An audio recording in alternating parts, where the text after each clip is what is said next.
All right, we are here with Thomas Middleditch and Amanda Crew's Silicon Valley Season 3. And tell us about I asked them to talk about their character, but in a way of how is Thomas's character in the show compared to him in real life from your perspective? That's fun. Well, there's similarities in that Thomas really is into a lot of cool things like GURPS. I heard about this. You want to explain this again kind of a little bit? Okay, GURPS. GURPS stands for Generic Universal Role-Playing System. I'm gonna give it right into this camera. Yep. Down the barrel. Steve Jackson, he made it. If you've heard of Dungeons and Dragons, it's kind of like that.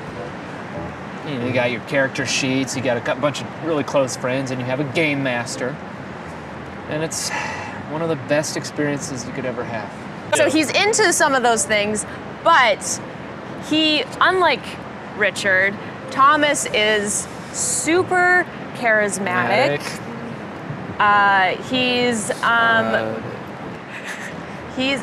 just say that was the biggest difference. He's much more charismatic. And a little bit. Stop it. Do you want to add more handsome person to that list as well? Oh yeah, well that's the obvious one. But people get to see that. They've seen him in interviews. They see him right now, and they've seen him in the show. Yeah, stunning. But he's not awkward at all.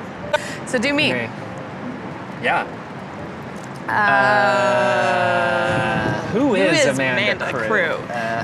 Well, Amanda is a real tomboy. She's cussing and guffawing and Guffawing, that's a great descriptor for me. It's so true. Jaw jabbering and all kinds of fun stuff. And she's one of the boys, man. She's really fun. But She's a real I feel like hoot. Monica's a bit more little tightened up. She's a bit more put together.